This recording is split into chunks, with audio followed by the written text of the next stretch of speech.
Good day. This is Amy K. Gaskin, Aging Maven Aficionado, and I'm here today on Ask Amy About Aging with Lisa Rehburg of Rehburg Life Settlements today.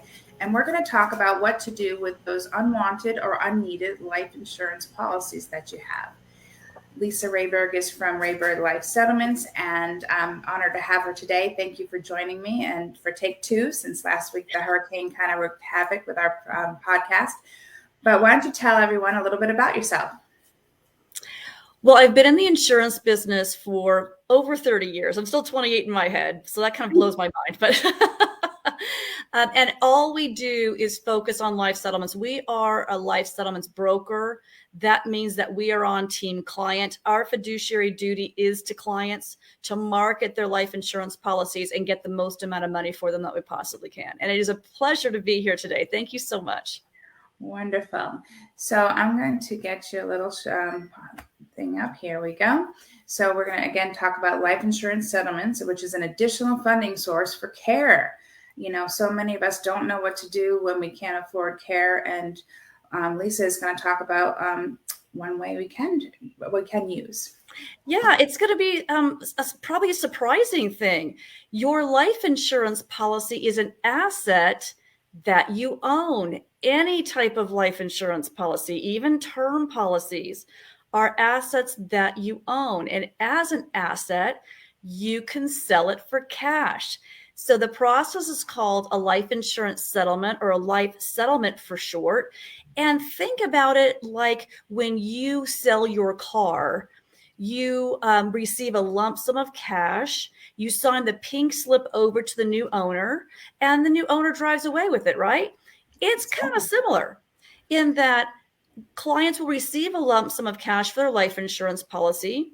The new owner, typically an investor group, will receive the policy. The client is going to sign over the ownership of the policy, like the pink slip, to the investor group, to the buyer.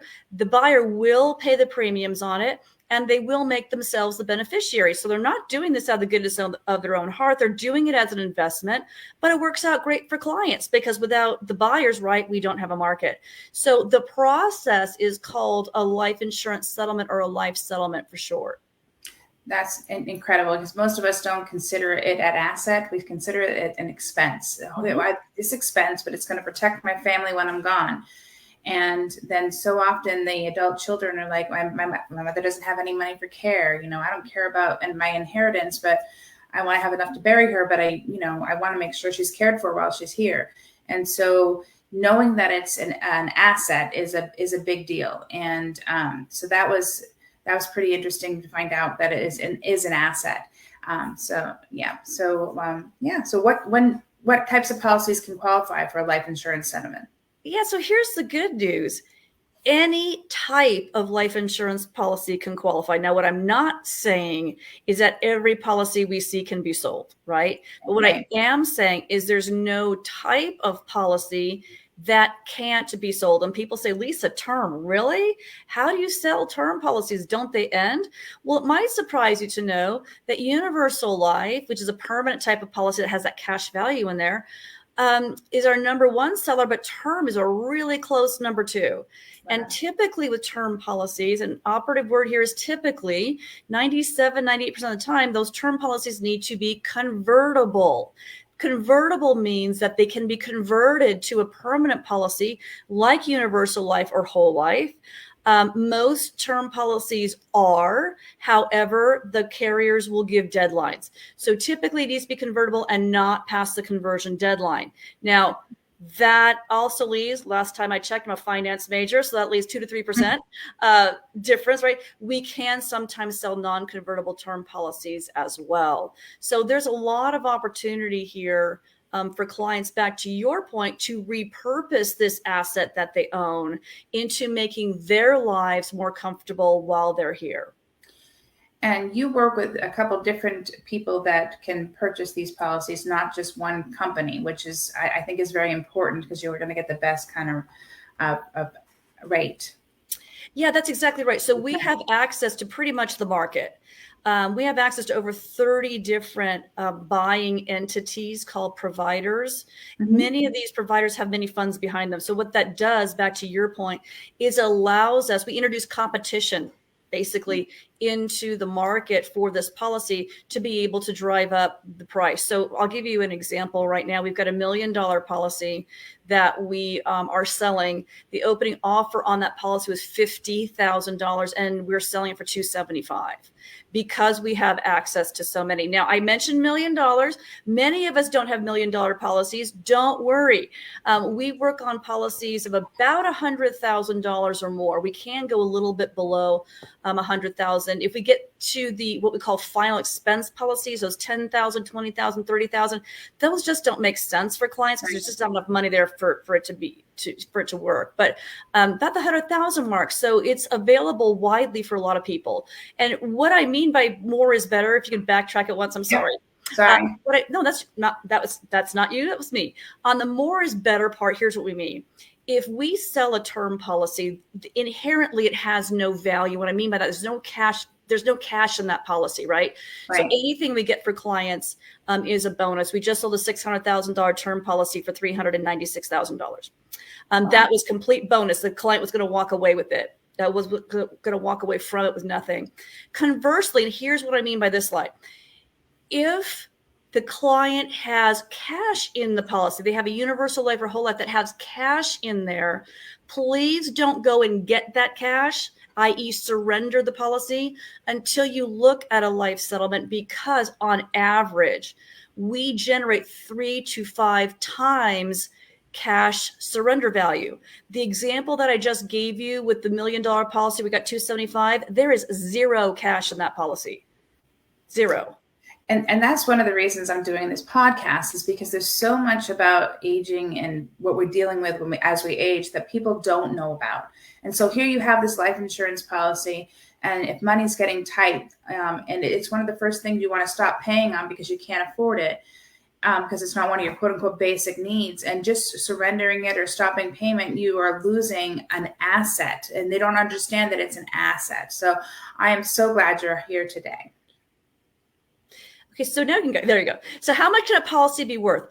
And back to what we were talking about before, they can be worth zero. And once again, we have policies that we can't sell, but at least clients know at that point they've looked at all the alternatives and they know they're not leaving money on the table, right? They're not leaving money behind when they let the policy go.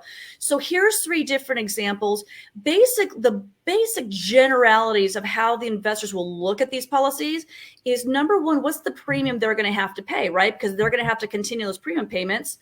Number 2, how long are they going to have to pay the premiums, i.e., what do they believe a client's life expectancy is? The shorter someone's life expectancy, this is backwards insurance principles, the shorter the life expectancy, the more valuable the policy, because bluntly, the investors will get their payoff sooner. And of course, the third thing they look at is what's the face value or the death benefit of the policy. So here's 3 different policies as examples. The first gentleman is 78 years old. We do work nationwide, by the way. He's in North Carolina. These are all term policies. He has a non-convertible term policy, but he had another 5 years left on his term. Of 78, he does have cancer. He's been managing it, so it's not like it's significant. I mean, it's always obviously significant, but it's not progressing. And so the opening offer on his policy is $15,000. By the time we're done, is $128,500. Second, once again, he just wanted to repurpose it to make his life more comfortable. Right. Second gentleman, the term policy was ending. He was going to walk away with zero. And he's 68 years old in California. He has liver issues. So the opening offer was $50,000. By the time we were done, is $75,000. And the last one's a friend of mine, 72-year-old healthy woman. Once again, her term policy was ending, didn't need it anymore, was going to walk away from it. And we got her $8,000, and she's absolutely thrilled because she was going to walk away with zero. That's amazing. And to look at what you can get and the possibilities, and then you can use the money for whatever you want.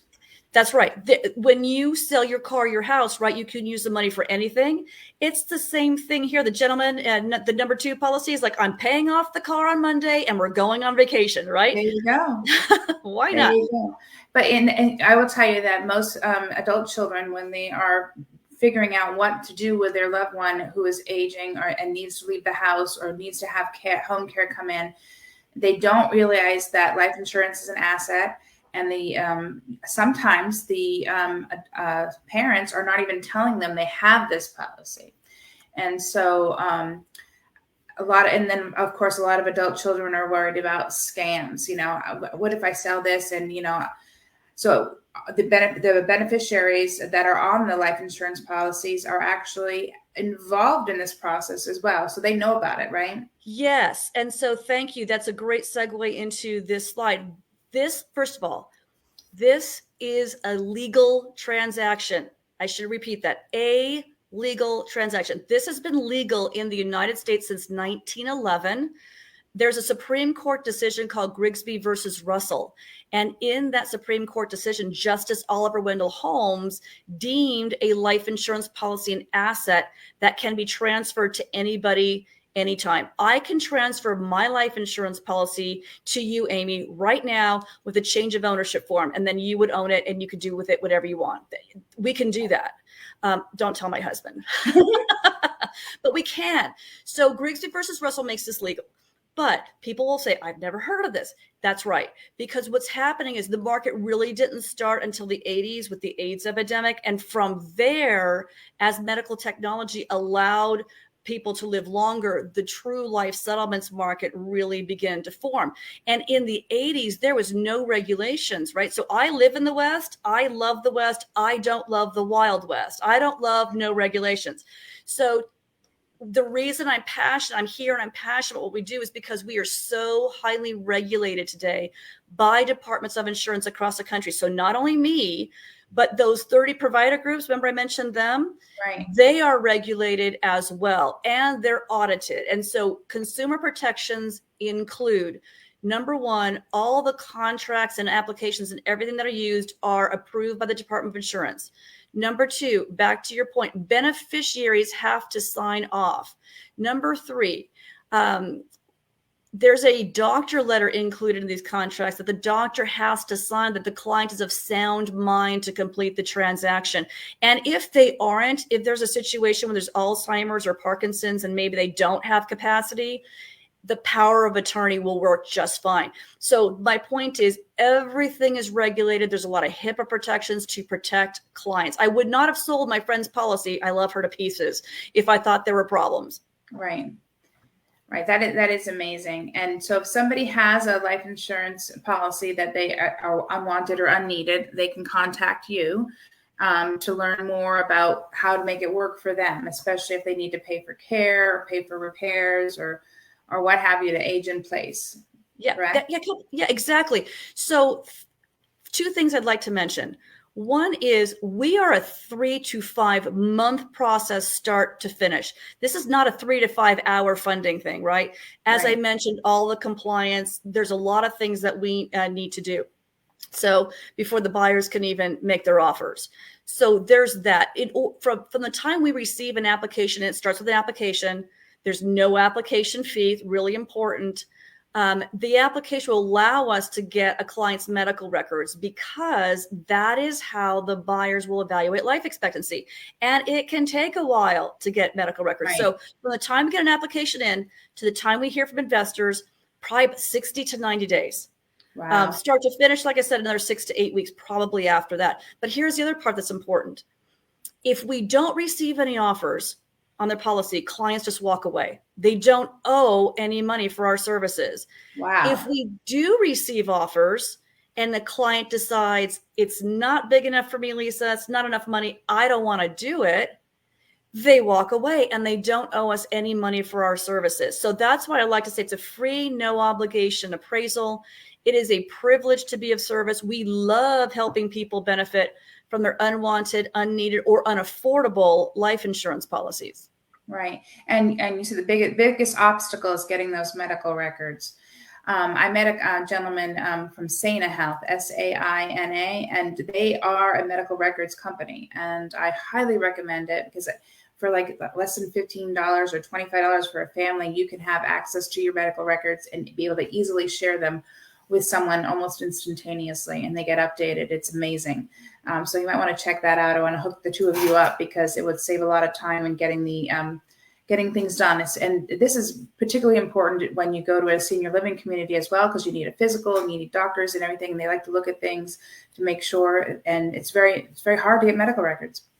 It's not easy sometimes. And I understand it in all fairness. Doctors have other priorities, and I totally get that. Right. So again, thank you so much for coming on, and I hope you come on again sometime.